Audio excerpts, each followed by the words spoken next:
ಕರ್ನಾಟಕ ರಾಜ್ಯದಲ್ಲಿ ಇವತ್ತು ದೇವೇಗೌಡರ ನೇತೃತ್ವ ಮತ್ತು ಕುಮಾರಸ್ವಾಮಿ ಅವರ ನೇತೃತ್ವದಲ್ಲಿ 25ನೇ ವರ್ಷದ ಬೆಳ್ಳಿ ಹಬ್ಬ ಹಾಗೂ ಜನತಾ ಸಮಾವೇಶವನ್ನು ಏರ್ಪಡಿಸಲಾಗಿದೆ. ಹೆಚ್ಚಿನ ಸಂಖ್ಯೆಯಲ್ಲಿ ಬಂದು ಜನ ಸಹಸ್ರಾರು ಲಕ್ಷಾಂತರ ಕಾರ್ಯಕರ್ತರು ಭಾಗವಹಿಸಿ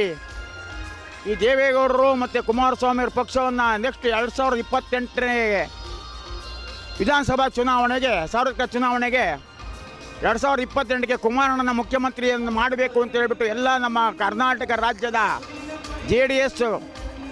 ಕಾರ್ಯಕರ್ತರು ಹಾಗೂ ಎಲ್ಲ ಕರ್ನಾಟಕ ರಾಜ್ಯದ ಬಡವರ ಏಳಿಗೆಗೆ ದುಡಿಯೋಕ್ಕೋಸ್ಕರ ಬಡವರ ದುರ್ಮೆಗೋಸ್ಕರ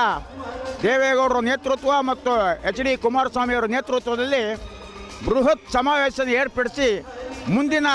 2028ರ ಸಾರ್ವಜನಿಕ ಚುನಾವಣೆಯಲ್ಲಿ ಕುಮಾರಣ್ಣನ ಮುಖ್ಯಮಂತ್ರಿಯನ್ನು ಮಾಡಬೇಕು. ದೇಶದ ಮತ್ತು ಕರ್ನಾಟಕ ರಾಜ್ಯದ ಬಡವರ ಏಳಿಗೆಗೆ ಕರ್ನಾಟಕದ ಅಭಿವೃದ್ಧಿಗೆ ಶ್ರಮಿಸೋಕೆ ನಿಮ್ಮ ತೆರಿಗೆ ನಿಮ್ಮ ಮನೆ ಬಾಗಿಲಿಗೆ, ನಿಮ್ಮ ತೆರಿಗೆ ನಿಮ್ಮ ಕ್ಷೇತ್ರದ ಅಭಿವೃದ್ಧಿಗೆ ಜಾತ್ಯತೀತ ಜನತಾದಳವನ್ನು ಕಟ್ಟೋಣ, ಕರ್ನಾಟಕ ಅಭಿವೃದ್ಧಿಯನ್ನು ಮಾಡಿಸೋಣ ಅಂತ ಹೇಳಿ ಇವತ್ತು ದೊಡ್ಡ ಬೃಹತ್ ಸಮಾವೇಶವನ್ನು ಮಾಡ್ತಾ ಇದ್ದಾರೆ. ಎಲ್ಲ ಕರ್ನಾಟಕದ ಜನತೆಗಳು 2028ಕ್ಕೆ ಮುಖ್ಯಮಂತ್ರಿ ಕರ್ನಾಟಕ ರಾಜ್ಯದ ಮುಖ್ಯಮಂತ್ರಿಯನ್ನಾಗಿ ಕುಮಾರಣ್ಣನ ಮಾಡಿ ರೈತರ ಸಾಲವನ್ನು ಮನ್ನಾ ಮಾಡಿ ಬಡವರ ಏಳಿಗೆಗೆ ದುಡಿದು ಹಾಗೂ ನಮ್ಮ ವಯಸ್ಸಾದಂಥ ಎಲ್ಲ ನಮ್ಮ ತಂದೆ ತಾಯಂದಿರಿಗೆ 5,000 ರೂಪಾಯಿ ಪೆನ್ಷನ್ನು, ಹೌದು ನಮ್ಮ ಕರ್ನಾಟಕದಲ್ಲಿ ಉತ್ತಮ ಶಿಕ್ಷಣವನ್ನು ಕೊಡಬೇಕು ಹಾಗೂ ನಮ್ಮ